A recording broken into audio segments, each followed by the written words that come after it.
Welcome to the season finale, part 3 of Movie of the Year 1996. The only podcast that has the science and the screaming to determine what the best movie is of any given year. Tonight, we are taking our Elite 8 down to the best movie, plus giving a whole slew of awards along the way. I'm your host, Mark Ravagno, for one final session, interval. And with me are my co-panelists, Greg and Ryan. I think episode, right? Yeah, episode. Yeah. This might be a good time to hang up the hosting chair. Did we Hang it all up on the decide wall. that as a podcast community that we want to call these episodes? We call these episodes, or Yeah. honestly, I was thinking entanglements. Ooh. Use the Will Smith. Aural entanglements. That sounds so awful. Man, imagine saying, hey, would you guys listen to my oral entanglement? That is something a character on Green Mars gets like tripped up into. Oral entanglements is when I had braces as a middle schooler. Got into them all the time with the teachers. That's awful. That Yeah. is There's a so difference. Hey, upsetting. I'm a dude. Oh, yeah. Oh, no. Then, Actually, woo! rad. Way to I'm go. glad you got traumatized. Like you got traumatized like a man. Well, if you are curious how there's 8 instead of the 16 we covered, weirdo, go back and listen to the last 2 episodes. Again, this is part 3 of 3. We're there. We're doing it. And you know what? We're not even diving into a battle yet. We're going to give away some awards, starting with Best Sex. And of course, when we say best, it's just like one of Ryan's preteen oral entanglements. It's what is the most impactful And traumatic. and What traumatic stays to with that movie. you. So, Greg, can you tell everybody about Steven having sex with a sex worker on The Cable Guy? Okay. This one really, we've been talking about this last couple of weeks, but this one really messed me up. It is in Cable Guy. The Cable Guy pays for a woman to have sex with his buddy Steven, but then does not tell Steven. And probably, most guys think that they could score a point off Serena Williams. I heard that 1 in 10 guys think that they could outrun a championship thoroughbred horse. So guys, Only if it was a girl, am I right? What? so even though he has every reason to be like, why is this hot girl at the party? Why is she like want me so bad? We're not going to victim blame here, and he is a victim of this. He has sex with this woman under false pretenses and only finds out about it later. And I think at first I didn't realize how icky this was, but then like it kind of stayed with me. And the more it goes on, like the more it's like, what a terrible thing happened to poor Steven here. Do sex workers have to tell you if you ask them, like cops do? Yeah, otherwise it's entrapment. I think if you ask for your lawyer, the sex worker has to let you get to your lawyer. But you Don't- always know, because she'll be like, oh, the camera's not working for a second, and that's how you know she's a sex worker. Could I get my lawyer in here so we could do the Eiffel Tower thing? Don't you love right off the bat when we get the first nominee for best sex and we're like, oh, not a sexy year then. Okay. Yeah, seriously. Sometimes it'll be like 2 naked people appear in one scene briefly. Oh, And we're sex. That's sex. like, we could see their bits. The statue of David was in the corner of one scene. Man, that's a fine ass statue. Oh, yeah. Yeah. That David gives me a Goliath. The DVD of the Billy Bob Thornton show? Yes. Good. Ryan, see Greg's traumatic sex and raise him one Renton on Diane hookup in Trainspotting. Yeah, I mean, traumatic because she's, of course, underage. He Again, doesn't know it He's at the time. And he finds didn't out the know. next day, much to his chagrin. Yeah, he's very, very sad. So much so that he will not pursue a relationship with her. But they still did the deed. Bonus points to both of them for not spraying a sheet full of shit all over her family. So I say it worked out well. I've learned that Scottish people are totally fine with having loud sex with their parents in the next thin-walled room. And they shouldn't have sex. Scottish people shouldn't have sex. You heard it here first. He also so went funny out how and in- slept on the couch in the hallway, just where the whole family can see him. It's so funny how in 96 we thought all these movies were about the young people in the movies, but then now we realize all these movies are about the older people in these movies. Trainspotting is totally a movie about parents. I don't know how that changed. Yeah, what happened there?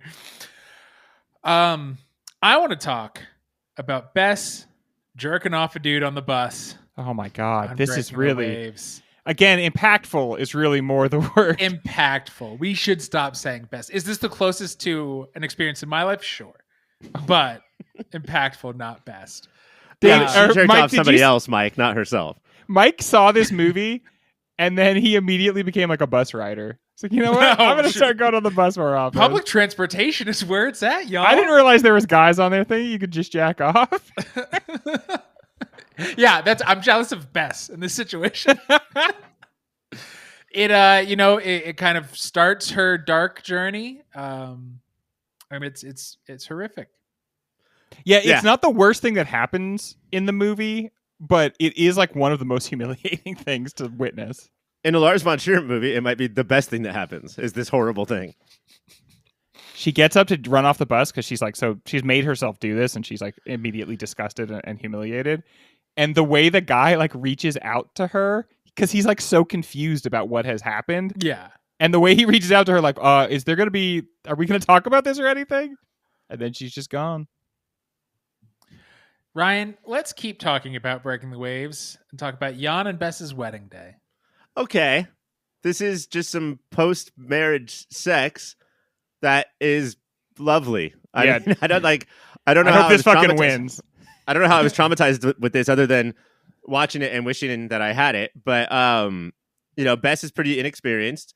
Jan has probably, been down on an oil rig or two, and they slowly get it on. Or actually, I think there's an early fast one. Like, let's just get the quickie out of the way. And then they sort of hang out afterwards and just play around with his penis. They both just fondle himself, which is bus training for future buses. But it all worked out. What a pleasant segment. Comparatively. Greg, our last nominee, don't ever stop fucking me, Jerry Maguire. Oh, yeah. The movie takes a very judgmental tone about this, but I think she's a swell lady. And honestly, the more we talked about the movie, the more I thought about it. It was not totally judging her in like everything. She's just very straightforward. And what she very straightforwardly wants at this moment is to just never stop being fucked. Yeah. And it's way grosser that they went and ate food naked than that they had sex naked. What the what? Yeah. That's it. That's like such a movie idea. Just Put on throw a on a napkin. shirt and some undies. You're going to be so much more comfortable.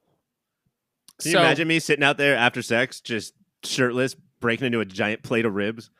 Barbecue Ryan, sauce after all sex, over me? that's always what I'm imagining. You mean dirty? You would be so happy, though. I know. Like, you'd have a really big smile on your face. I don't know. I'm not hating it, actually. Don't ever stop feeding me ribs.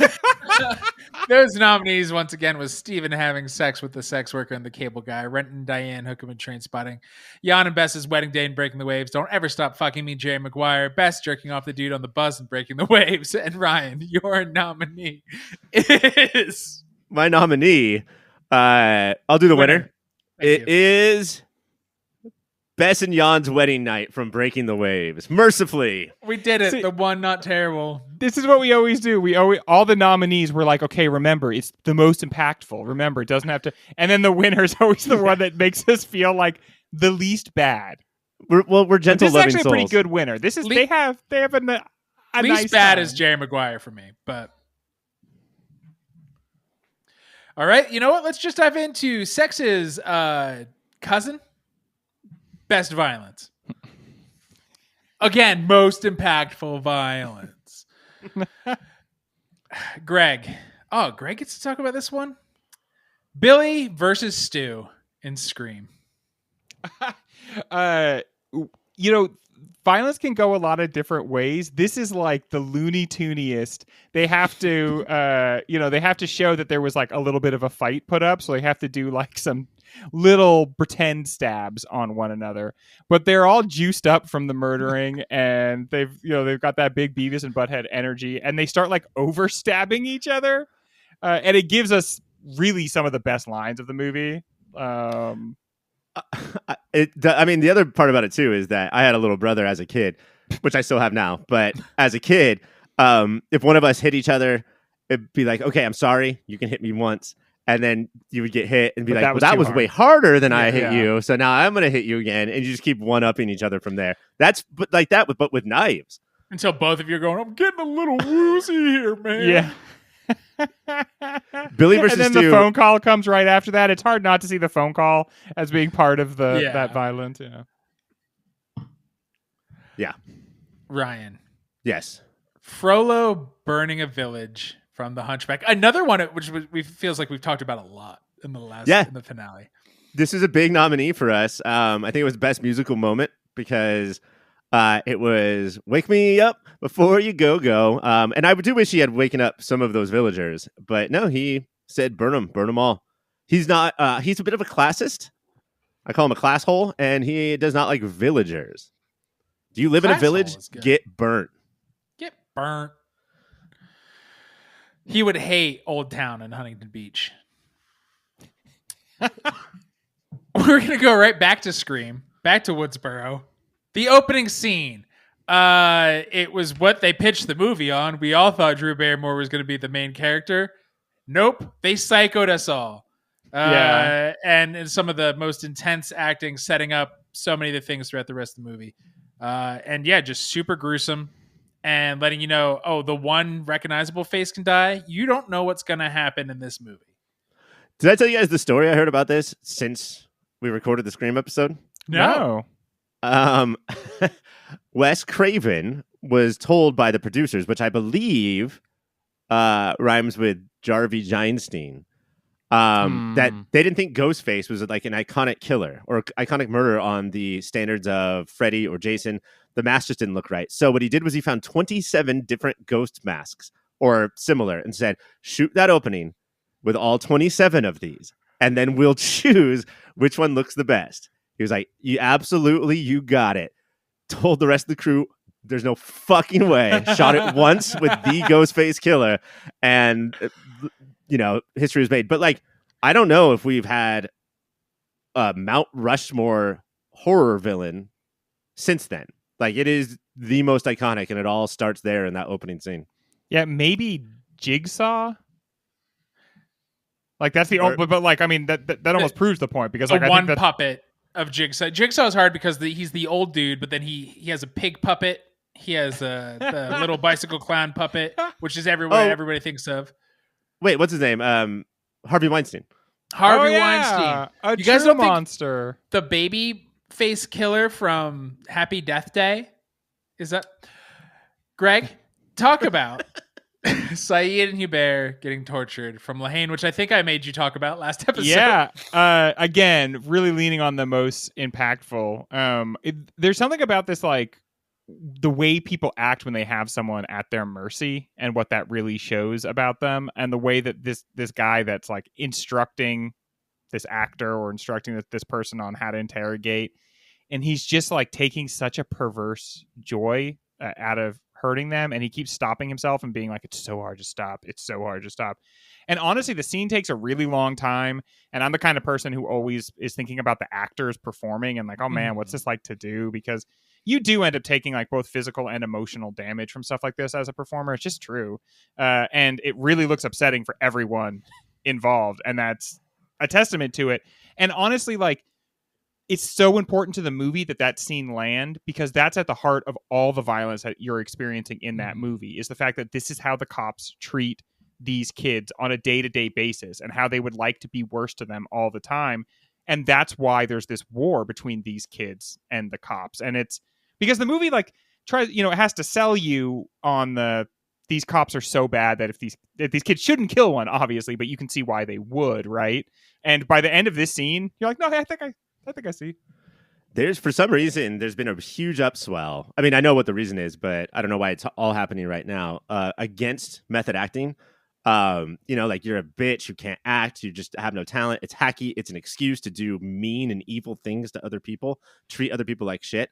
And this happens like every couple of years or so. Everyone's just like, no, those people suck. Yeah. But I wonder if being a method actor protects you from doing this stuff. Like, from, if you're a cop and you're in this scene and you're a method actor, maybe it is a shield of defense. I know that I saw a clip from 54 the other day, and it was the clip with Alan Tudyk screaming at Chadwick Boseman playing Jackie Robinson, and Alan Tudyk, Pop Filter Hall of Famer, said like he had to go to therapy after that. Right. You know, 42. 50, what did I say? 54. Yeah. I was like with Mike Myers in that costume. Mike, you're always there to save me on the sports trivia, and I appreciate it. But yeah, like I wonder if it is some sort of shield, because I totally agree, Greg. I don't care how professional you are or how veteran you are. That's going to mess you up from either side of, whether you're the cops or the robbers. As an actor, a lot of times you are a traumatized individual and you tap into that trauma constantly to like fuel your performances. So it's the lines there really get blurred, I think. And to your brain, to your mind, to your consciousness, it honestly doesn't matter that much if you are in a scene getting slapped around or if you are indeed in reality getting slapped around. Like there's a level to which like you just do take the trauma as if it were a real thing. I mean, method acting is actually, it's not being Jared Leto sending people cum rags as the Joker. Method acting is tapping into a previous feeling instead of pretending that you're having the feeling. So I almost wonder, Ryan, if it's not. I could see how it would be the way you say, like it protects them, but I think honestly it's them exposing themselves to a deep and abiding trauma. So I think acting, I do not think is good for you. I really don't, especially the modern era of screen acting where the camera is right on your face and you can't fake it. That's the thing. Like I think from a stage you can fake things. If the camera's on your face, stage is just like, if the camera's on your face, you can't fake it. So what does that mean when you can't fake it? It means you have to expose yourself to the feelings that you're trying to show, you know? Mike, was that your impression of Sylvester Stallone on the stage? Yeah, that was the stage play of Rocky. Now, I would like to know, let's show some leg behind the curtain. Greg, you were once Mayor McCheese in theatrical. So what trauma were you tapping into to play that character? The last night's performance. What I call the tyranny of niceness, which is that every nice person is actually secretly like almost a psychopath. That's what I've been saying for years. Yeah, so I just tapped into that element of it. I hate nice people. Ryan, I think equally as method and disturbing and impactful is the landmarks and cities destroyed in Independence Day. Which also happened in Lahane too. But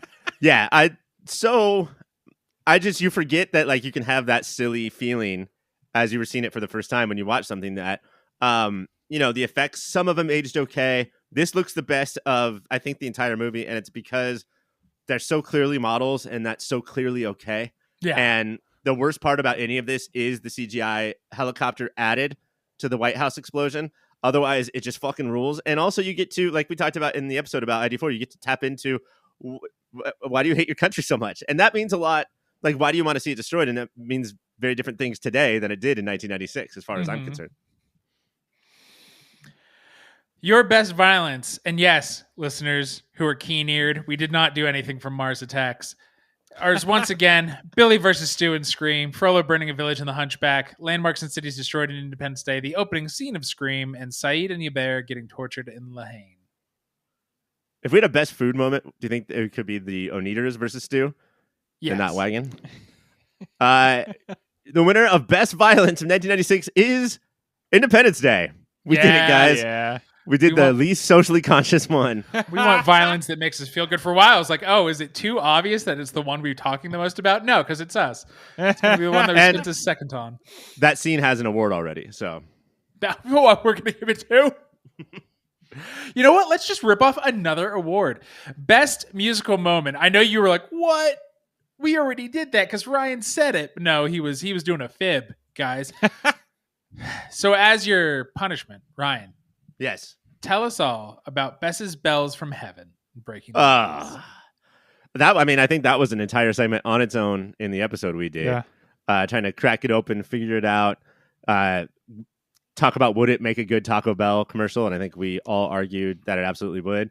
After Bess is finally, been forgiven or just like she's been told that she's good. She's dead at this point, but maybe I can't remember if she was actually. Oh, she wasn't allowed to be buried in the gravesite, so she was buried at sea. And then we get a little cut to from heaven, from her, and the bells that are ringing that you could legendarily hear at around that place. Yeah, after the church doesn't have bells, she puts the bells in heaven. Bells are too fun for this church. Gosh, it's like the one good thing about church. I want to talk about. It's one of those movie franchises where this one random song they chose in the first one would become the through line through the whole franchise. Like for American Pie, it's that one hit wonder that she only comes when she's on top. You guys remember that song? It's it's even in the straight to DVD. They paid all their money on that first movie for that song in perpetuity.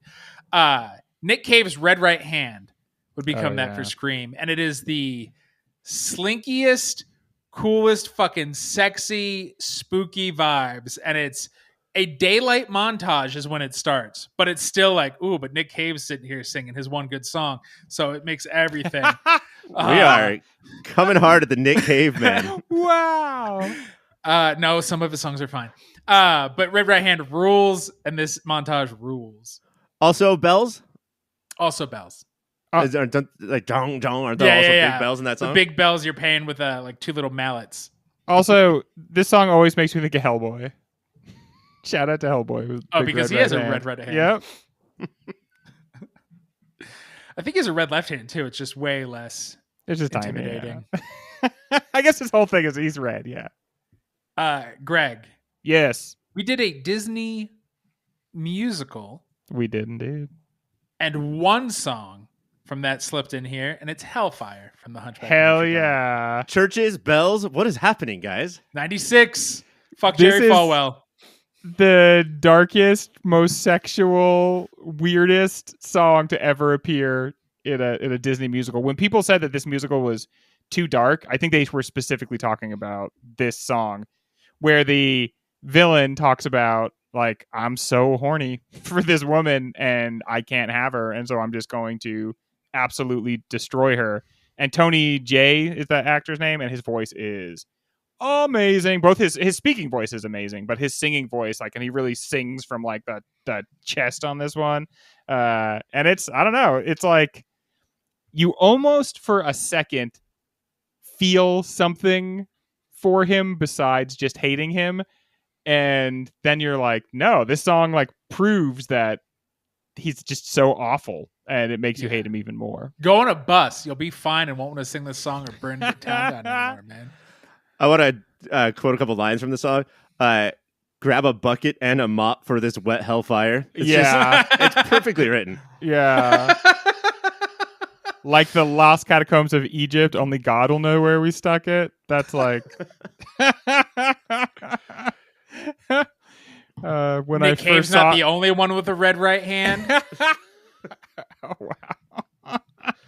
I mean, for Frollo to sing that in his song and for us to do it in the same year as Scream, I think that's what a wonderful coincidence. Fitting. From the windows to the wall till the sweat drips off my balls. Skeet. Skeet. God, I bet Frollo had some nasty balls too. Oh, yeah. Trash compactors. Ryan, talk about Cut Killer's Talk about why you DJ. said trash compactors right there. Yeah. I don't know what it meant. Cut Killer's apartment DJ in Lahane. Look, sometimes your mouth's going while you're trying to read what the next Trash thing is. compactors. Moving on. Guy had balls like trash compactors. Yes. What a beautiful scene in a horrifying movie. Just one of those scenes where I think it does a couple things. I think it does the classic, even though we're wishing underneath the same bright star element of, we're all going through our things, but we're all going through this together and we can all hear this music. And just that there's like, beautiful parts of every day, and this is not a song on the radio. So it's just for these projects right now. It's something that only they get. It was a good scene. But was it as good as this scene? Imagine you're in a little rock and roll outfit in a small Western Pennsylvania town. Erie, let's say. Spooky. You like your group, and then your dumb drummer breaks his wrist trying to hop over parking meters, and then your rhythm guitarist knows this weird guy Skitch who can't even play the song at the right tempo. But then all that ends up you're in a back of a guy's camper eating stew, and you're getting a record deal. And then one by one, you hear that song on the radio and you run through town until you're in Skitch's dad's, his terrible, terrible dad's department store, appliance store. Appliance Hold on. store, yeah. Is this that thing you do? It's that thing you do. It's yes, it's the Wonders hearing themselves on the radio and that thing you do. So exciting. Yeah. I mean, this is a perfect scene.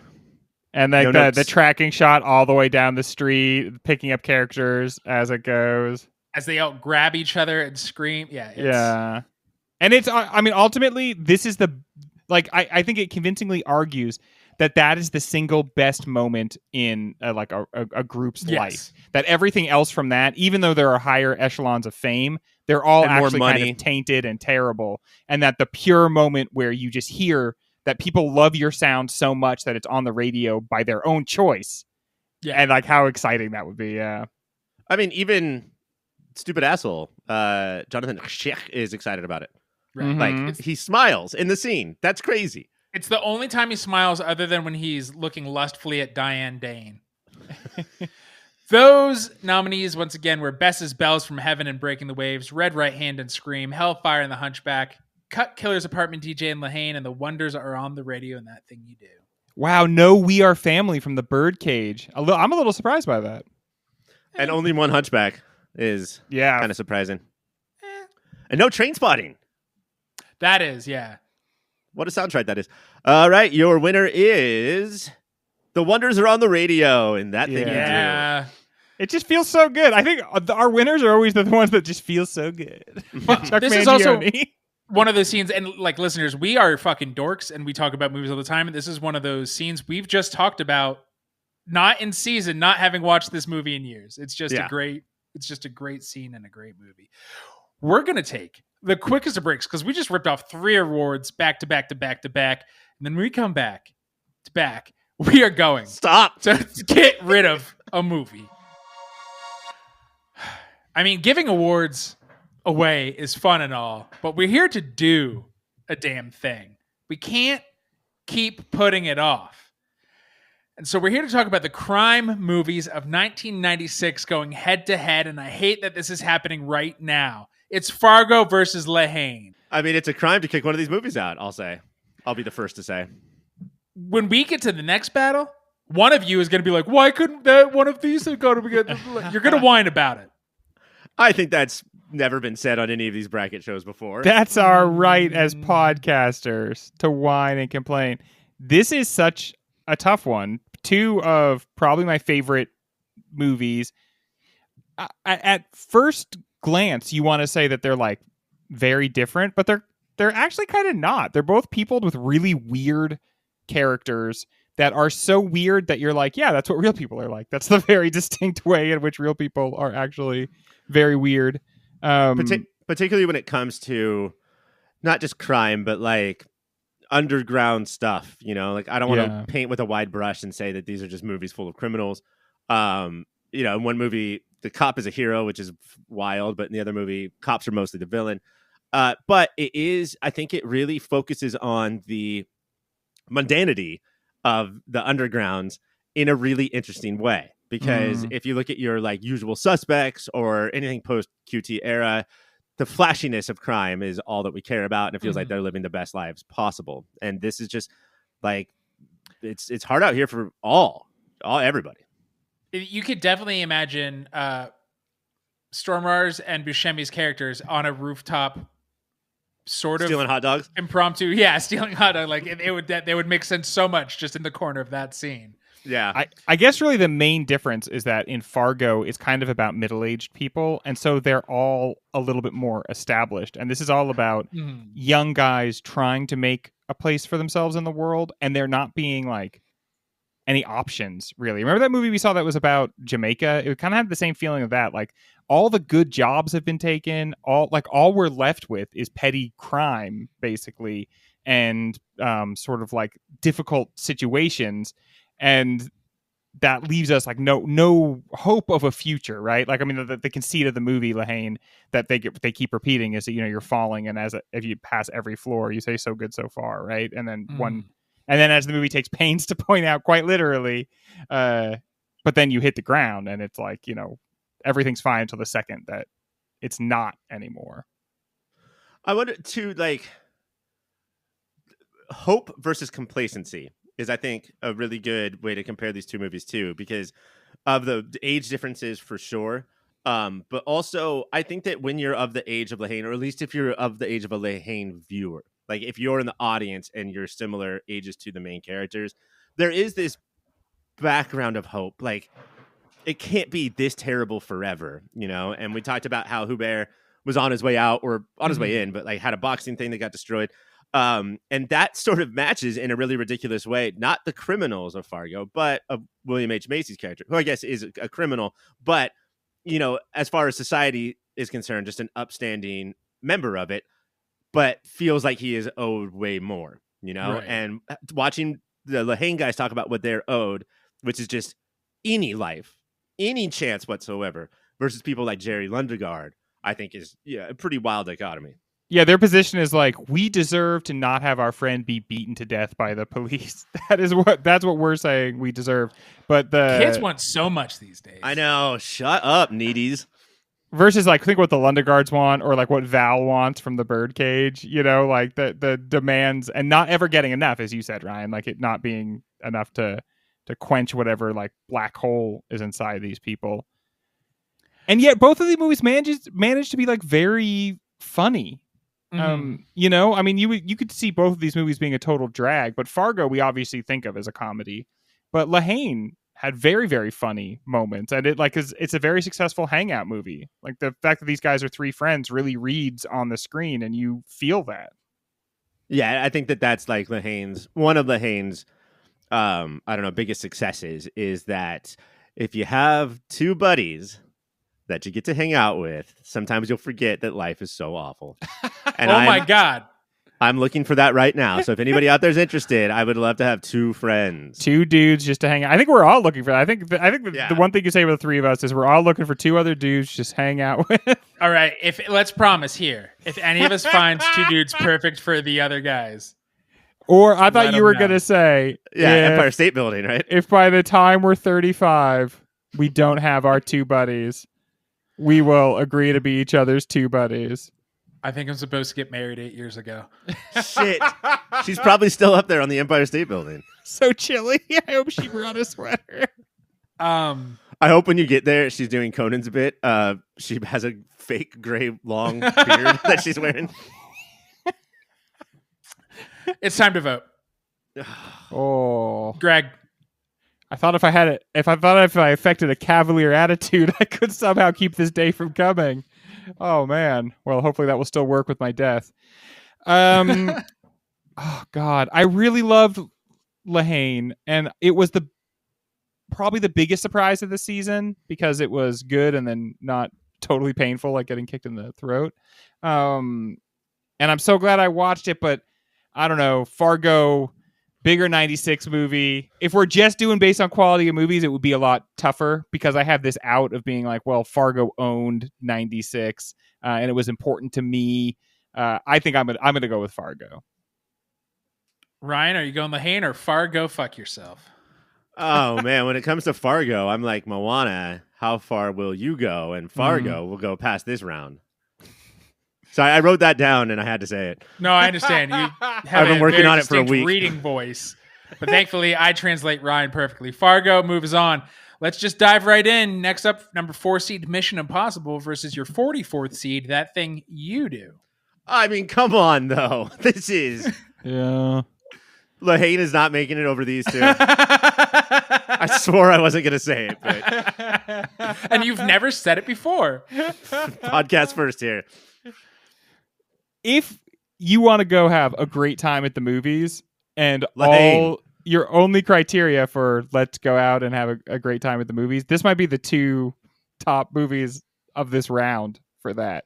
And so in a weird way, they're squaring off against each other, I think, in a very fitting way. And both are about the fears of the 60s, the Cold War. I was totally struggling for a comparison, and obviously Mike is too. I just, to me, That Thing You Do's sweetness covers up all of its flaws, until you get down to the nitty and or gritty, which we are in right now. Right. So Mission Impossible also has its flaws, but I think it's just, for me, this is what we talked about last week. It's going to come down to De Palma versus Hanks as not message men as in like, what is the message we're trying to deliver to the audience, but like, what am I doing with my camera and my script? And the medium is the message, Thank you. man. Yes. McLuhan. We just did the award for music moment, and it was That Thing You Do. And I feel like the scene of them hearing themselves on the radio, that is like the beating heart of that movie. And it encapsulates perfectly what is so good about That Thing You Do. Should it have ended right there? 25-minute movie? I am wondering, you could say this about both the movies, but I'm wondering if it applies a little bit more to That Thing You Do. Is there a shallowness there? Is there like what you see is what you get with That Thing You Do? Like, and I think there's a little bit more depth to Mission Impossible, but probably it's our second most shallow movie of this round. I wish modern movies were as shallow and entertaining as That Thing You Do. Hollow. But you're talking about a lot of bad movies who are trying to do stuff that they're not capable of or don't even want to do. They just think that by going through the motions. And I'm not going to be like, movies used to be good. There's a lot of great movies, but the ones that I think, Mike, you're referencing, they're just going through the motions and have no idea what they're doing or why, more importantly. So Mission Impossible moves on. I think so. That's my vote. Yeah, that same here. Mission Impossible. We're going to keep ripping through. Your number 2 seed. This is another one hard. This is not fair. Let's go across the pond, shall we? Your number 2 seed is Trainspotting, and your number 42 seed is Breaking the Waves. Wow, that accent is. My brain's like, don't talk about the movies. Talk about that accent. Perfect Essex. Is that what you're going to say about the accent? Perfect Essex. Probably the movies that contain our toughest scenes, like the scenes where I literally was like struggling not to look away from them. I would say Trainspotting, the baby crawling across the ceiling, or maybe not even that. Maybe just the mom discovering that the baby has passed. I remember as a kid being like, "Oh, the baby's on the ceiling." That was the one. What's a way rougher, but way rougher to watch is them realizing the baby died. Way fucking harder to watch because it doesn't look like Ooga Chaka baby with a purple face crawling around the ceiling. Oh man, yeah. But Breaking the Waves probably contains like scenes 3 through 20 of the next hardest things to watch. Scenes of humiliation and pain and abject suffering. I kept, as the last episode came near, I kept trying to get myself to rewatch Breaking the Waves because it's been a while since I've seen it. And not that it matters at all in any way, but I do have to admit that I could not get myself to watch this movie again. And that's not a mark of its quality, but it is an extremely difficult movie. Trainspotting has like these moments of big music and like a lot of action. And I feel like that can like help make up for how tough some of it is. It's not that there's none of that in Breaking the Waves, and it's not that this is like a mark against its quality. Again, it is just such a difficult, arduous movie. It's funny. Trainspotting so rock and roll, like so, Scorsese inspired, but Breaking the Waves, which was also not nominated for a musical moment. Oh, it was. The Bells. Almost won. It was The Bells. But also, do you remember Breaking the Waves had almost no music, right? Because it was sort of like half-assed Dogma 95, except for the chapter breaks. Where there would be blaring rock for like 45 seconds. Super cool 70s, yeah. Yeah. Those don't help it be more fun to watch, I would say. Whereas Trainspotting soundtrack is just rips you through the whole movie. Yeah, maybe if they played Lust for Life in the chapter breaks instead of Spin the Light Fandango or whatever fucking gibberish that song says. Honestly, every interstitial is like amazing and blows you away, but they're also like they're all kind of like a threat. Because it's like, okay, now we're moving on to a new phase of the movie. You're like, oh, what dark puzzle am I reading in the words? Totally, yes. Yeah. And the movie doesn't set you up in a way where it's like, oh, in this chapter, I bet Bess wins the lottery. Yeah. I bet everything is going to be rad from here on out. That's what Bess's sacrifice means, right? This is probably things turning around, yeah. The hardest part is that we don't know what Lars von Trier thinks of Trainspotting. We know he thinks that Breaking the Waves, his film, is a terrible movie for idiots. Yeah. But is Trainspotting that as well? It's hard to say. Based on movies, probably. I'm guessing he would say yes, because it also breaks each one of the Dogma 95 rules or whatever. Yes, and I think it breaks them in ways that they're established to prevent that there is something like almost manipulative about the way it employs music and like the way it ratchets up drama in some places and ratchets it down in other places. I actually just looked it up, and it says the only movie that he thinks is good is Kangaroo Jack. Well, yeah. Wow. I mean, you want to set a bar that almost no one can jump over, because Kangaroo Jack's a kangaroo. But Snow Dogs came close. Let's vote Ryan. Yeah. It's always whatever the title I'm about to say is the title that I'm voting against, and that's so hard. But Trainspotting to me is 1996. It is, I think for where I was at in life, it is Scream to Mike, and Mars Attacks to Greg. It's just this is who we were as people. Sorry, Greg. And that part of it is really hard to vote against, but Breaking the Waves is just such a powerful new sort of, I don't know, like that's one of those movies that we could have done 4 or 5 episodes on. And it's not just that, but like that movie means so much to me. And so I have to go Breaking the Waves. Gregor? Yeah, the conceit of the show is that we pick the movie of the year, not just the best movie. But it gets really hard when you've got a movie of the quality of Breaking the Waves, where you feel like this redefines what is possible in a movie. I mean, the acting in this, like the amount of realism in it, you literally like forget that you're not watching just people go through real things. And there's so much that's exciting and entertaining about Trainspotting, but there's a deeper level of excitement to Breaking the Waves. It is so difficult. It is so awful. So was Come and See. And Come and See is like the most important movie I've ever seen in my entire life. So just because I'm not eager to watch it again doesn't mean that I'm not glad that I have watched it 3 total times. That's a lot of times. That's more than anybody. Breaking the Waves. It's more than Lars von Trier. I'll never understand what Lars von Trier is talking about. I don't know if he specifically just means that he hates the bells at the very end. He seems to hate this whole entire movie. But like, this is not Creep by Radiohead. This is a work of art. I could not imagine disavowing this or like trying to divorce myself from it. And I think that it should move on.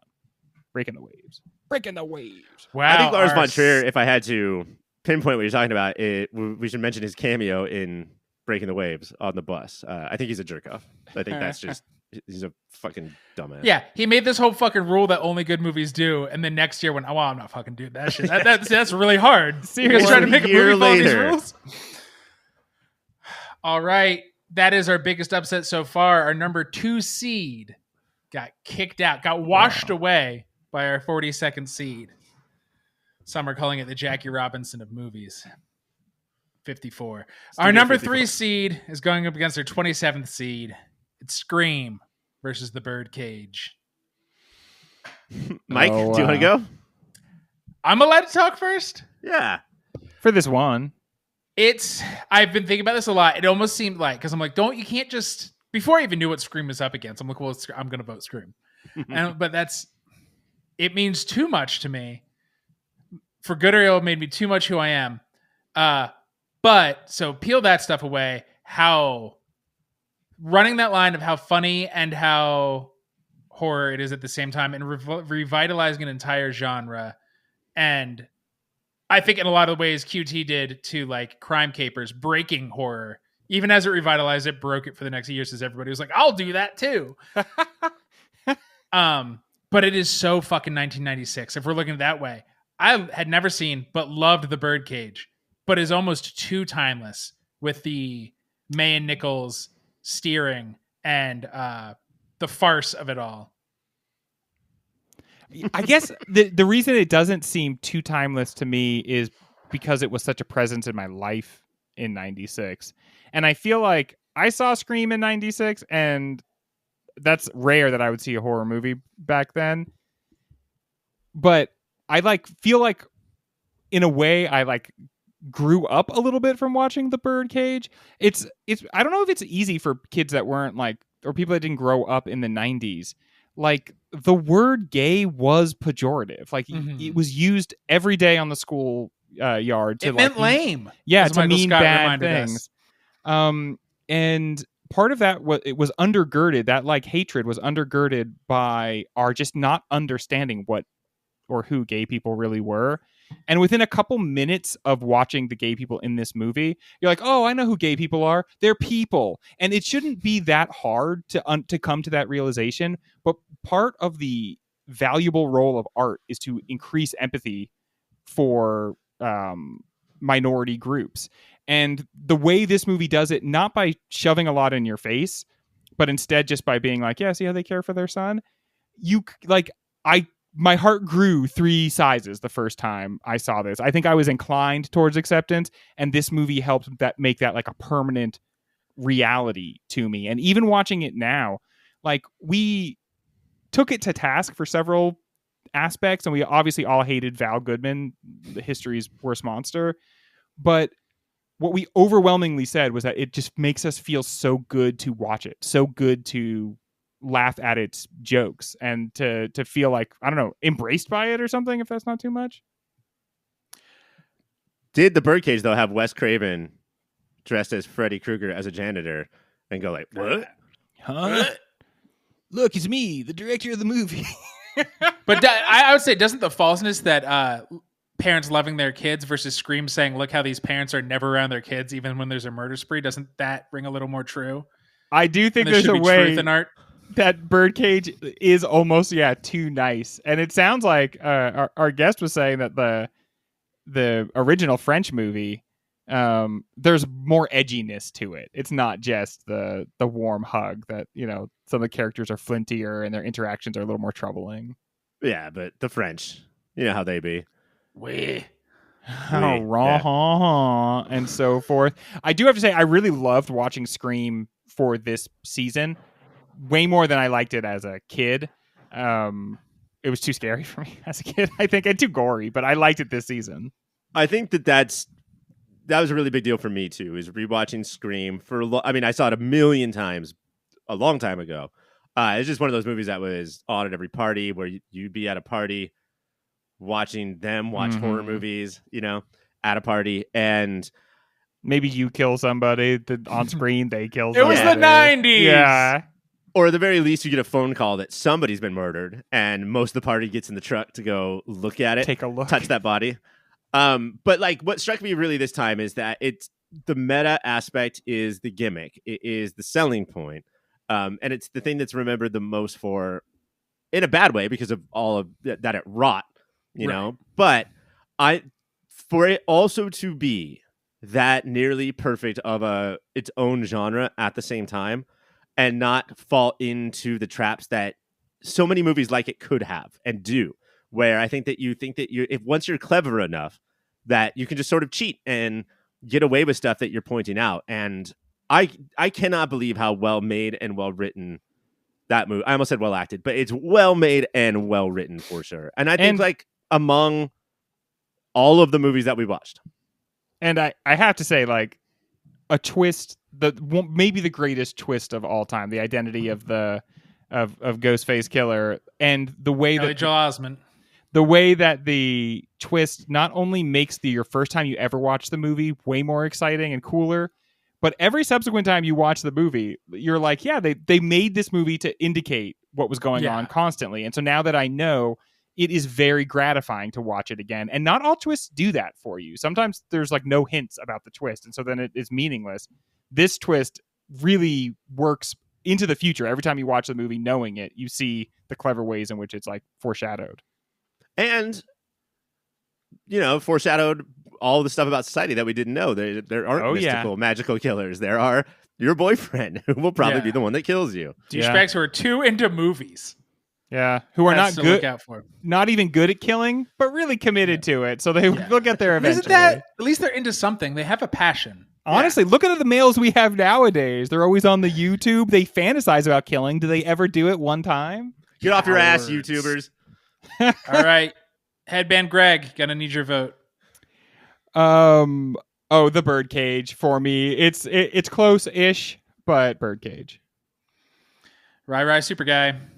Guess what, Mike? My vote is Scream. Ooh. Do your worst. Oh no! What will Mike do? Do you know it's not a twist? It's Scream. Scream moves on. We only So gave we're- Birdcage 9 or 10 awards over the course of these 3 shows, so it's fine. Don't worry, I can see the future. We're gonna take the quickest breaks, and when we come back, let's give out more of those awards I've heard so much about. Let's stop douching around. We're gonna give the last 2 awards out right now. You douchers. The douchers. I apologize to both of you for douching around so much. Just spraying it everywhere. We're starting with Best Actor. Ryan. Yeah. He's gone from this list, but maybe he can still take something with it. Choose Ewan McGregor. He's gone from his movie got kicked out, you mean? Yes, that's what I mean. Yeah. That is sad. And so he can't win. Fuck him. Oh, no, that's going to change a lot of these. I think If anybody could win aside from their movie, though, couldn't he? Yeah. I think that this is a star in the making that we're getting. This is the guy who would one day become Obi-Wan, and I would say Kenobi. our favorite Star Wars movie of all time, Episode 3.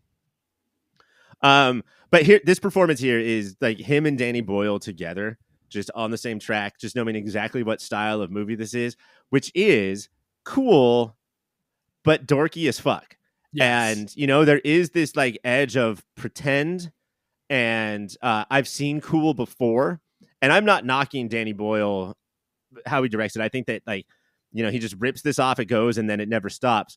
But there is this, sort of, I'm making something that's a little bit out of my league, and Ewan McGregor Renton is also that way in almost every situation.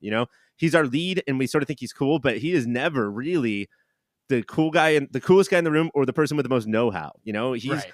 a great narrator. He's a great way inside this world, but there's always somebody more veteran in every aspect. He's just kind of a poser. No, and it's so smart because it makes you root for him, because the only person dumber than him is Spud. Yeah. Who I don't like to call anybody dumb. This guy's probably actually dumb. His name's Spud. His name is Spud. Half of everybody on the planet has below average intelligence, right?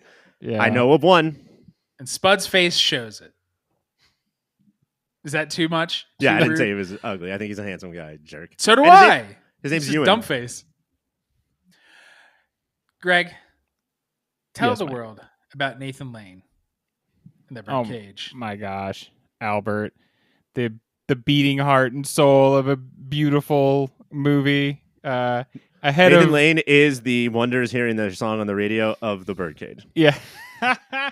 And that moment in this movie would be when Nathan Lane is performing, getting ready, like practicing, rehearsing, and the fairy dust, fairy dust, fairy dust. I love Albert so much, and Nathan Lane's performance here, it's like that. Everything I said about the movie a couple minutes ago about how important it was, basically almost all of that comes down to Albert, really. And just what a force for positivity and beauty and true femininity. Albert loves and explores femininity in a way that is so beautiful within the context of the movie. What's weird is this was his breakout role, but did he have his most iconic role the year before? Or would As you say Timon? yeah. Is Oh this wow, yeah. more iconic than Timon? I think when it's just your voice, though, I think that Yeah. there's a way it gets detached from you. Mm-hmm. Yeah, the way Patton Oswalt has to convince people he was Ratatouille. Me. I always forget. I'm going to, you know what? Fuck Nathan Lane. We're talking about Robin Williams in the Birdcage. Armand. Mike is guns blazing tonight. For Robin Williams to see Nathan Lane have a very big, broad comedic performance and be like, I'm going to surprise everybody by not doing that. And being very grounded, just kind of simmeringly angry the whole movie, and creating a fully fledged character, one of the best that he's done. Often, Robin Williams is great. But often he's like, I'm a big cartoon. And here's Mm. my one scene that proves that I'm a human in these comedic roles. And people are like, wow, he did that one scene. But so to be able to do that throughout the whole movie and walk that balance beam, and do what we always say we want is do two things at once. And it's a line I will never stop thinking of is Val, just stay away from me for a while. Yeah. Like that is, it's one of the best acting we've seen across the run of this podcast. I would love for Val to stay away from the movie the next time I watch it, but would that make all the chaos and stuff weird? Yeah, that's probably like, just basically not have a no movie. reason. Yeah. Again, why are we doing this? There's no Somebody call for answer me. this. That's Rosencrantz and Guildenstern style nonsense. Ryan, turning to you and Vincent Cassell and Lehane. I thought you were going to say Vaughn. Vincent Vaughn and Lehane. Yeah, I mean, we've talked for so long about how this is a three-hander in so many ways, but I think not just based on screen time, but based on the arc or the downfall of, somebody who, lives in a place that doesn't have a lot of hope, troubled guy to begin with, but product of his own environment, clearly, and doing, the opposite of what Hubert is planning on doing and sort of Saeed's outlook, which is, I think Saeed has the most optimistic outlook out of the three of them, kind of as the goofball. But watching Vincent Cassell's, Vince? Is that his character's name? Vins. Sort of allow himself to fall down this trap that's made by movies. He's in the mirror looking like Travis Bickle, like doing a clear, and saying like, if my life is fucked, I'm going to go out on the top, like whatever I can. He's the one with the gun. He's the one that is making you the most nervous the entire time. This movie with this one character did such a better job, an infinitely better job of one of the things it was juggling with Vince that Todd Phillips failed at doing throughout his whole fucking Joker movie in every way possible. I said guns blazing, but that last one was fine. Go ahead and say that all day, every day. I thought you were going to say taxi driver.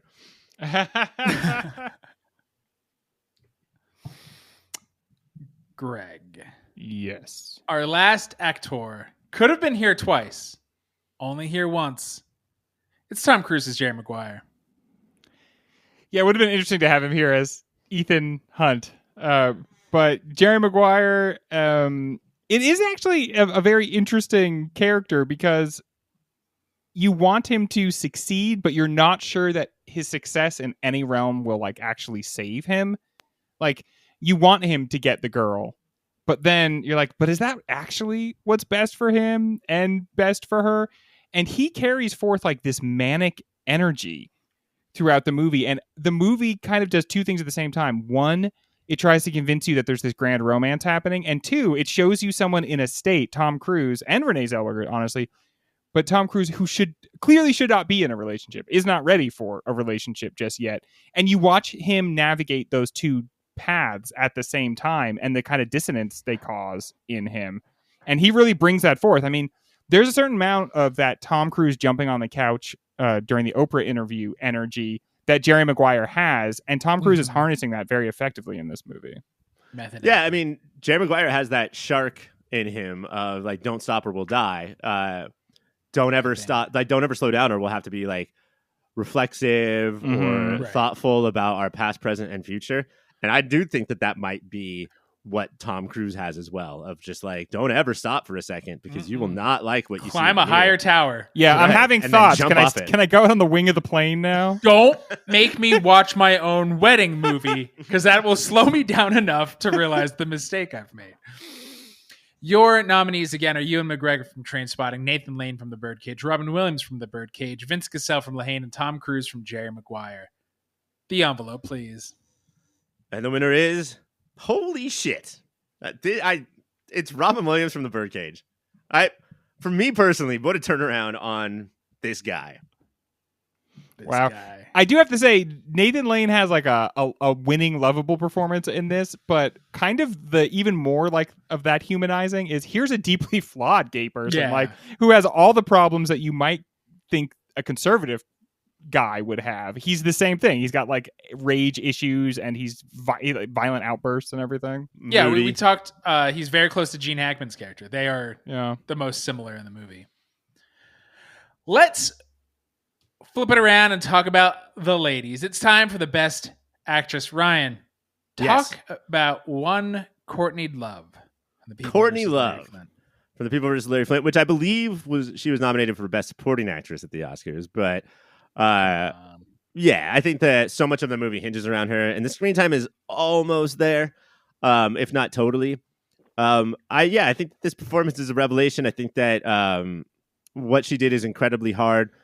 We've talked about all the shit that she took back then of Courtney Love is Courtney Love. But going back to our scene about the Lahane torture scene, that's why it could be harder, that she is reliving all of that trauma and turning it into art and, doing everything she can to,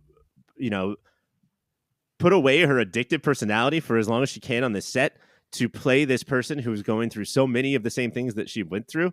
If we want to talk about if this award is given for range, like you are a black woman and you played a white man, we could talk about that, but I don't think that that's what it's about. I think it's about bringing the truth, and I think that she absolutely did that in spades. I think it's harder to play a character that's exactly like you for all the reasons you illustrated, Ryan. She had to walk down all these dark alleyways in her own consciousness. Like, that's not easy to do. I do it every second of every day. Try to play someone as me, and it's killing me. And I think if you're playing that, you fall into much more, what do I do with my hands? Versus if you're like, this is what this character would do with their hands. I would have had a cigarette in each hand just to I would have been French just to have something to do. Which I think that's how Jeff Goldblum acts. Yeah. Greg, talk about Emily Watson. Bess. Oh, wow. Lives. Yeah, I mean, this is a professional actress, and yet she manages to make herself so small and so fragile. And Bess is like cracked, really. She's very sweet and she's very innocent, but she's also like disturbed. By the end of the movie, maybe we're given the idea that she does actually talk to God. And if so, then it's just that's what has disturbed her, is that her conversations with God have like left her a little broken.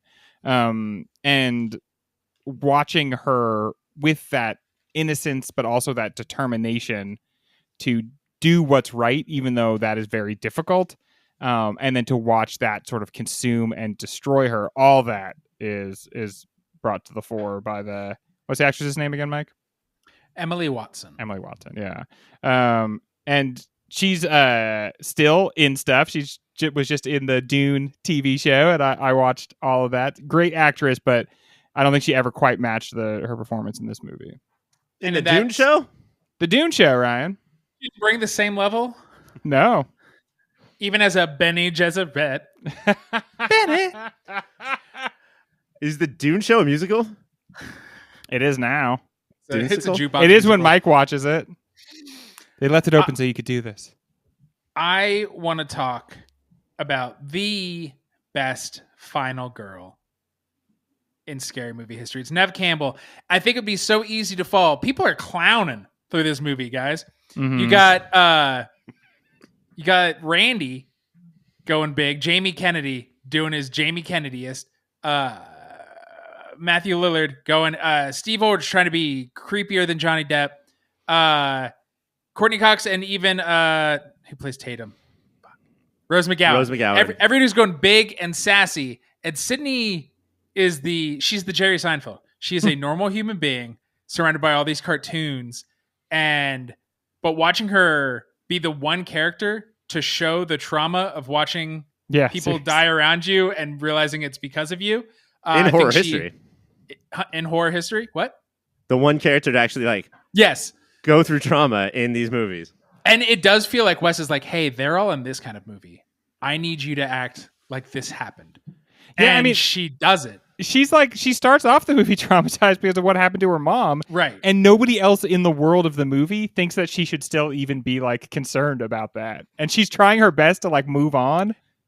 And And while playing a very believable teenager, like pushing it through. So even when she is sassy, you're like, I can see the pain in Sydney's eyes still. And for Nev to pull that off. We should give some credit to Laurie Strode as probably Sidney Prescott's, Sure.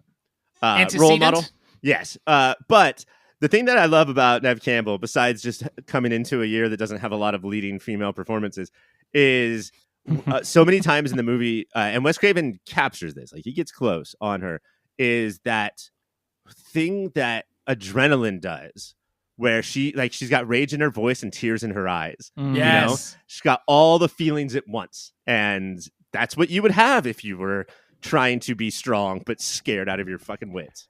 It's the scene to watch, I would say, is for whatever reason, you're too busy to watch the whole fucking screen. It's a delightful movie. The scene to watch is the phone call when she's at home and she opens the door because she's like, I'm not falling for your pranks. What am I doing? While she's picking her nose. And then her realizing, oh, I'm not being fucked with.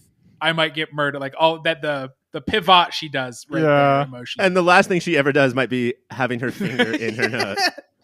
Did she think that if she was being pranked, she was just on the Jamie Kennedy experience? Was she getting X'd? Yeah, she's getting X'd. Ryan, talk about Renee Zellweger. Yeah, I think another probable supporting actress nominee, but I think that's just fucking sexism to say that our lead is Tom Cruise and all females are secondary. This is another really quiet, but really funny performance. Really in touch with all the moments and a little bit of holding our hand into the movie, or at least into the world of Jerry Maguire. Jerry and Rod and her little son are so big, that it's really hard to like pin them down. But I love her like little quiet moments of like, wait a minute, what's happening here? Her on the bed and her trying to talk to him, and he's saying, yeah, if there's anything you want to talk about, just let me know. And she's like, I thought I was doing that right now. Like that's sort of her throughout the movie is just what is happening here, right. But with grace and aplomb. Our final nominee not only was nominated for an Oscar, she won. Frances McDormand as Marge Gundy Gunderson in Fargo. Again, we don't love that a cop's a hero. Mm-hmm. ACAB includes Marge Gunderson, I'm sorry to say. But to play this kind of character with this strong accent and play her super savvy, and she's just a damn good detective. Yeah. She puts it all there. She gets it. She's hardworking, and she knows the kind of world she is in. All these idiots should look down upon her. I'm going to put some stereotypes upon the Midwest here. I'm going to say maybe they don't think women could or should run things, but she's just so good at their job, and they're all such doofuses that they're like, well, yeah, okay, Margie. But they even like they talk to her as if she's younger than them. The Margie, like everything is diminutive the way they talk to her, and she still just consistently, professionally crushes at her job. And McDormand puts so much humanity and wit into Marge. I have been rewatching Shogun recently. Obviously, I watched the whole thing. He finished it when it was on. Yeah, but now I'm just doing another one. He's already on watch number 2. Have you guys? I mean, audience, have you You're already behind. watched it twice? Yeah, get on. My watch has ended. And there's a character named Mariko who reminds me so much of Marge in that she's the translator between men and just has to roll her eyes and read through the lines of their fucking bullshit. Just the Blackthorn guy is, just talking about how his balls are trash compactors. And then so she says to their leader, oh, he appreciates the dinner. That's Marge in this movie of just like, all of these people are so not even dumb, but just male. Just, oh, man.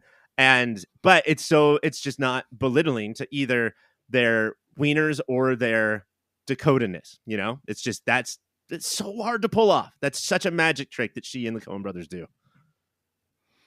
Once again, your nominees are Courtney Love from The People vs. Larry Flint, Emily Watson, Breaking the Waves, Nev Campbell from Scream, Renee Zellweger from Jerry Maguire, Frances McDormand from Fargo. And I assume strings. You'll put the strings behind there in editing, right, guys? All right, good. Most of the strings, I think, were in Best Violins. All right, your winner for Best Actress is Frances McDormand did not win. It's Emily Watson from Breaking the Waves. Oh! Fucking Oscars. Breaking the Waves, putting together a nice little night, potentially. Seriously. Waves, Mike, can we do a couple of by the numbers real quick? Sure. Before we We're move done with on? the awards. Let's do it by the numbers. So that is all the winners. As far as nominations go, 9 nominees or nominations for The Birdcage and Jerry Maguire.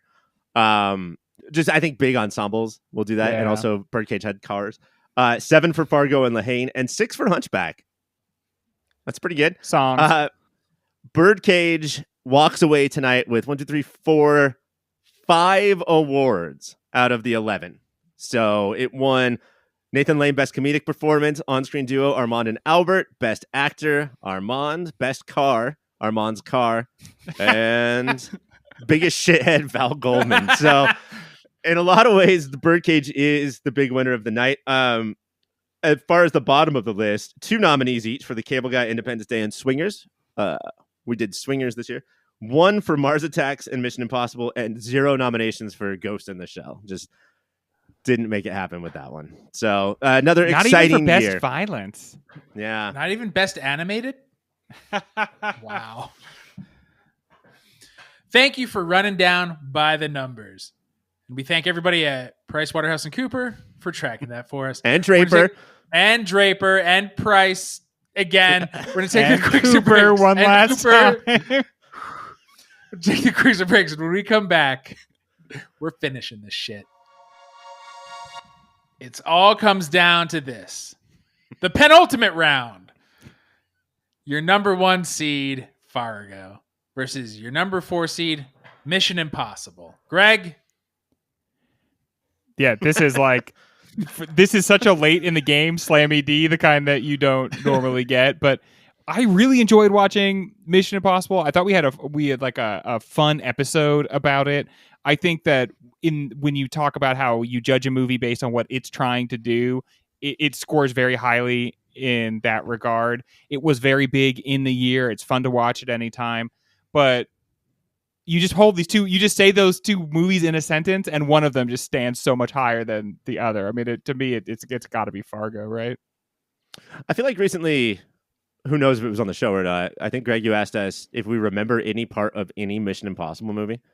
You know, if you can be like, oh, remember in the here's the plot to the 5th movie, and here's something that happened in the 5th movie, or if when you look, it's all just one undifferentiated mass of now the agency's against them and they're running away from them. Like, but even like a set piece, I couldn't tell you if that was Fallout or Ghost Protocol. 2 movies I enjoyed thoroughly, but Yeah. I have no idea. This, I feel like, and it's not just recency bias. I feel like this is one does stand out as. mhm. I can string together most of the stuff. Is this a special movie? Would you guys say? Like, Yeah, I think a big part of that is the artistry De Palma brings that, sorry, Chris McQuarrie, is not trying to in any way, shape, or form bring artistry or have commentary about spy thrillers. And it's like trying to be like over the top and bonkers, but in its own way, like the character of Kitteridge and that whole like aquarium dinner scene, Right. even in its kind of like smaller moments, it's trying to have a take, you know, like Or have a taste, as one of the characters would say. have a taste. oh yeah, Christ! Thanks, man. He's Almost made it tasted out of the season goods. without remembering that. John Voight, man, you gotta love him. Like when that anaconda had a taste of him. I think that, as crazy as it sounds, that Tom Cruise then, despite having 2 movies in our top 16 and being the biggest star in the world, wasn't the Tom Cruise of now, which is like a whole brand onto his own. Mhm. And so there was He other is things. Fast and the Furious. Right, exactly. And so I think that's what Christopher McQuarrie is good at. Again, I really like every Mission Impossible movie that is not directed by John Woo. Like, I think that they're all awesome. But I feel like there was that McQuarrie shift where he was like, no, but Tom Cruise is it. Like, that's all Yeah. we need. And here, I think there's more to offer. Does that mean you're voting for it, Ryan? Fuck no, are we voting Fargo? Sorry. Yeah, it's Fargo. Yeah, you scared all of us. Just wanted to give it its last little goodbye. No, we love that. Your second battle in the 3rd round. It's Breaking the Waves versus Scream. That's 42 seed Breaking the Waves versus 3 seed Scream. I don't know if that matters to you guys. I think what you have to remember about 1996 is most people were having the following conversation. What is the better movie? Scream or Breaking the Waves? I mean, like, you would like put on MTV and they would have panelists talking about this at length. This was all we were trying to get to. The nature of the show is that we compare unalike things and try to determine which is better. I loved Scream. Scream's an awesome movie. And these movies do something that shows like the expanse of what movies are, right? We talk about this on the show a lot. Like, wow, how can Scream and Breaking the Waves both be movies? How can this medium be so inclusive? But I guess I'm leaning towards the same thing I said about Breaking the Waves in the last round, which is just like, at the end of the day, when a movie is as high quality as Breaking the Waves is, where it gives me so much to think about and like mirrors the human condition and displays it in so many different interesting ways, I feel like every time I watch Breaking the Waves, I will come away with something slightly different in a way that I'm wondering if Scream can replicate. But have you tried throwing Breaking the Waves on at a party with your friends to see their reaction? I have, and the party goes off. Oh shit! Those waves are They're breaking. dancing in the oil rig. Let's get on the bus. Everyone's saying, "All right, pretend this is a bus." Dicks out on the bus. I assume that because this was the only conversation in '96 of which movie is better, the Academy Awards just said we can't nominate either one of these movies for Best Picture. Yeah, because like we'll do numbers 3 through 8, right? Because it's They're unfair. like Kurt Loder covered it. We don't need to nominate it. They're just gonna cancel each other out. We have just mentioned Kurt Loder and Spring Break so close to each other. We had 2 nominees in our Sweet 16. We had Fargo and Jerry Maguire. The winner and 2 other nominees not in our Sweet 16 just speaks to the shittiness of the Oscars, I think. Yes. And those were, remind us, I assume you had that in front of you. Yeah. Do you remember the winner? The English Patient? Or something? English Patient. Really? I think, Mike, because your English accent is so good. And we were so patient with it. One of those English patients, isn't it? I believe we over the course of this entire year, like season, I believe we talked about the English Patient for 35 seconds. Yeah. The other 2 were interesting though. Shine, we shined on so fast. Like, just that's the Jeffrey Rush piano player movie. We Jeffrey rushed not to cover that one. Greg, don't walk on my you corner. Said you trying to make a serious show here. You wanted to say save it for the show, but that's what we're doing right now, Ryan. The other one I think is interesting because this director had a movie come out this year where the actress, everybody talked about her for Best Actress, called Hard Truths, Mike Figgis, and Secrets and Lies came out. Oh, maybe we disqualified it because it's a 97 movie for us? That's what I think happened, yeah. Maybe. But wait I think for the that 97 season. Yeah, when we redo that. That one might have had a chance. But yeah, English Patient, Shine, and Secrets and Lies, sorry. Nothing is more confounding to us than what happened in our own past. If only there was a medium that explored that sometimes. All of that being said, Greg voted for Breaking the Waves. Yeah. Ryan? Over Scream? Yeah. Yeah, Mike. I want to say Scream right here just to see what you would do. Look at his face. I really have no idea. But I'm saying Breaking the Waves because I don't trust your ass at all. Yeah, Scream would have won, but yeah, for sure. And your final battle, and this is for all the hotcakes, folks, a phrase we said all the time after Kurt Loder gave it to us on Spring Break in 1996. Your number 1 seed versus your 42nd, the Jackie Robinson seed. It's Fargo versus Breaking the Waves. Wow. All right. So Emily Watson beat Frances McDormand. Maybe, I guess that's an upset. Will they do it here? I don't know. Let's go to the phone calls. Let's take a couple calls. So obviously we recorded this a while ago. Stream killer. Don't answer that. Hi, Sydney. Why did you vote me out, Sydney? This is a great matchup. This is a great final matchup. It's not the one that people necessarily saw coming, but this is the number 1 seed of the year and I think probably the greatest movie made of the year. And this is where they have to go head to head. Toe to toe. But I feel like this is the closest any of these matchups have been to Breaking the Waves. I think Fargo does have whatever is that extra quality, the filmic quality, the depth, the complication, the inability for someone to just watch it one time and pick up all the nuance in it. The fact that it's like a new experience every time you watch it. The fact that you can talk about any part of it. I mean, this is like a real competition for Breaking the Waves in all these categories. I mean, here's another thing that I don't know if it matters, but fuck, we are down to the wire here. I just want to... Breaking the Waves is so hard to watch in this purposeful way. What with the attempts at Dogma 95 and stuff.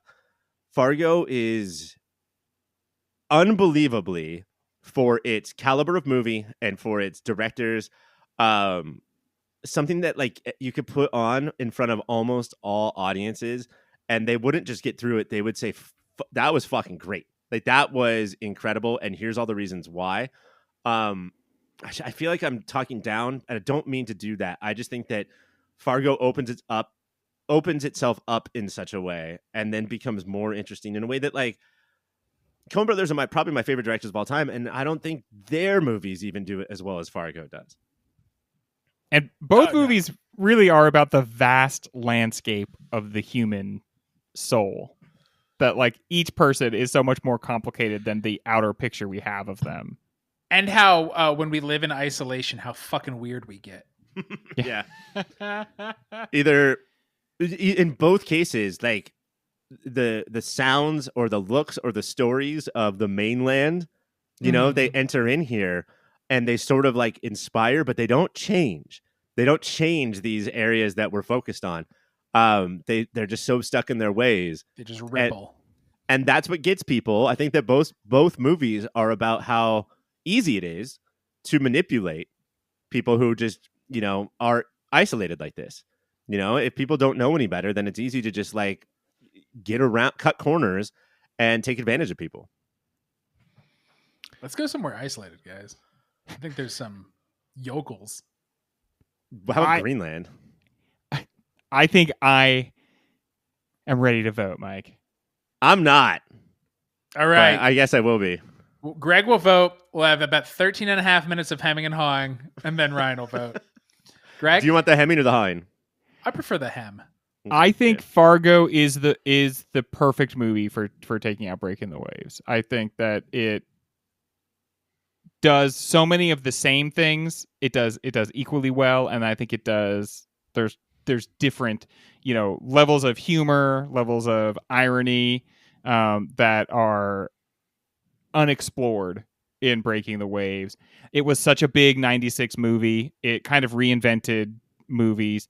And I think that ultimately saying that our movie of the year for this year is Fargo is just a truer thing for our show to say than like not that we would choose Breaking the Waves to be iconoclasts, but like we'd be going with the 42nd seed instead of the number 1 seed. But that's not even my reasoning. My reasoning is because I do think that ultimately at the end of the day, Fargo is a hair better than Breaking the Waves. We could just set up something right now. Like we could speak directly to Hollywood and say, if your movie's 90 minutes, it's got a better chance of winning movie of the year. Bring. So Oh, yeah. fucking change Hollywood. your shit right now. Oh shit, Hollywood, hang up. The screen caller is calling you. Why are your movies so long? Mike, do you want to go? Do you want me to go? Yeah. Fargo wins. Oh shit. But I wanted to go. Yeah. Oh, what do you want to say, Ryan? You thought I was going to go Breaking the Waves? Absolutely not. I do think though that I think that I give less credence or thought probably to the 1996 aspect of it than Greg does. I have no idea how Mike votes. Like he's tried to tell us, nobody listens. And yet it's so hard to avoid here. We have a perfect movie that is also so 1996. Like, what are you going to do? And I mean, it's in the title of the show, right? And I don't think it's going to win every time. A movie could be 200 Fargo, Cigarettes no. is a perfect 2000s movie, but that's never going to fucking win. Yeah. That movie that takes place in the 80s? Yeah.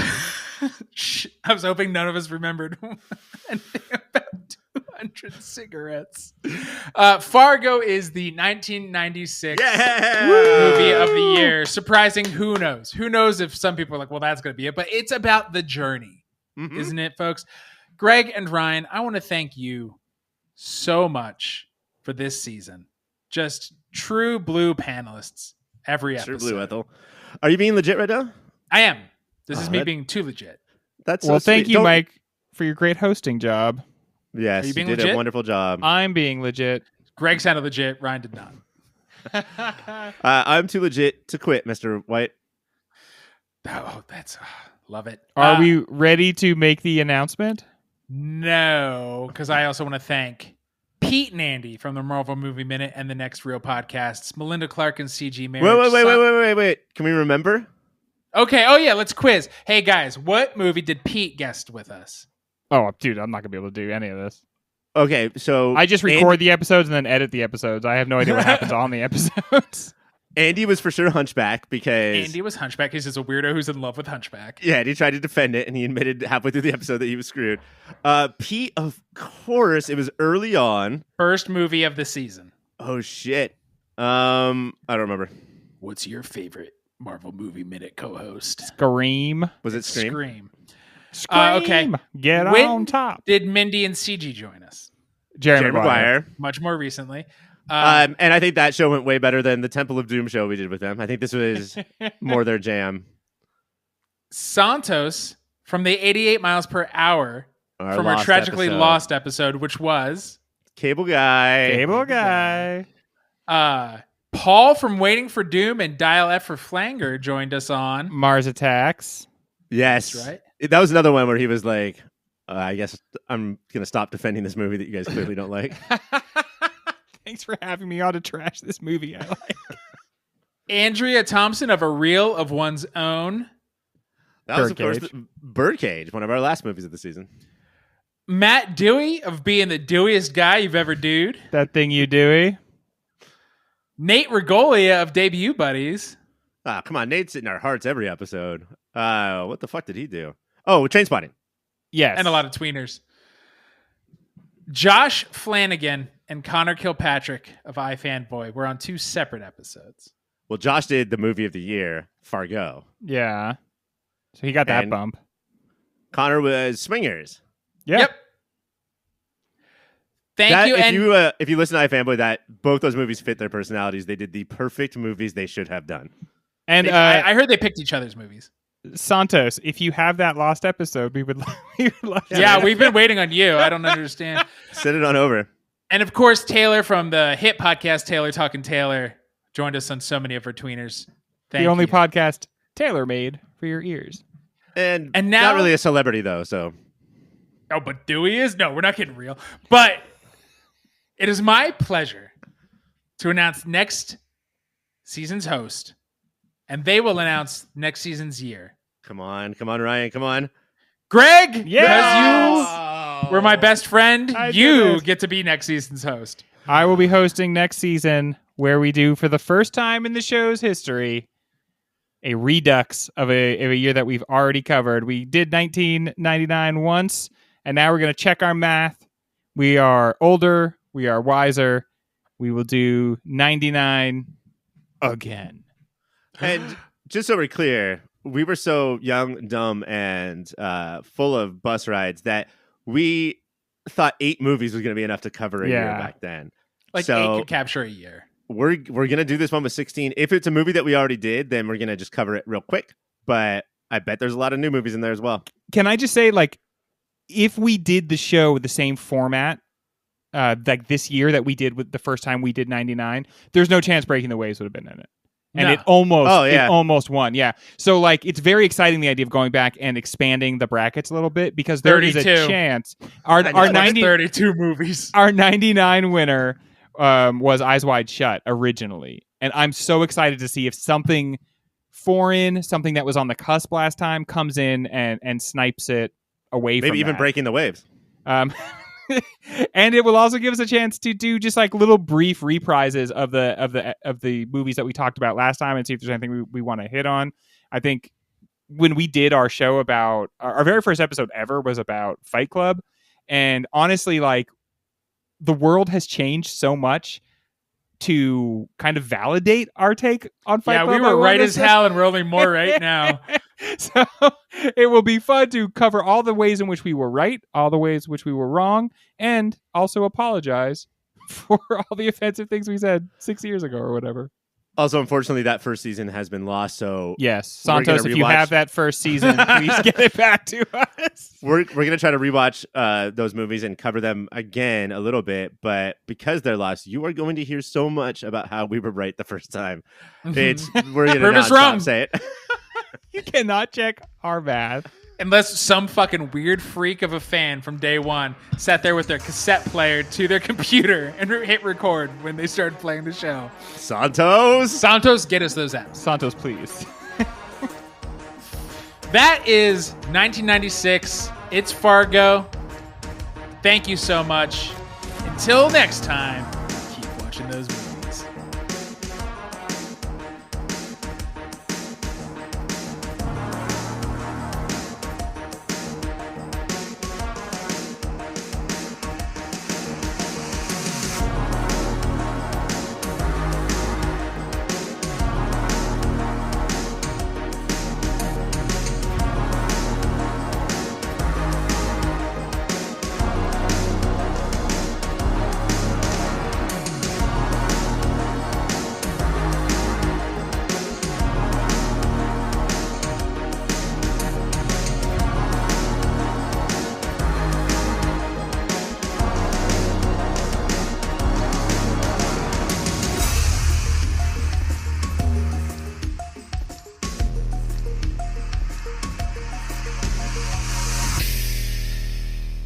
You don't have to be out of this country to see this, but it helps. Clapping in 3, 2, 1.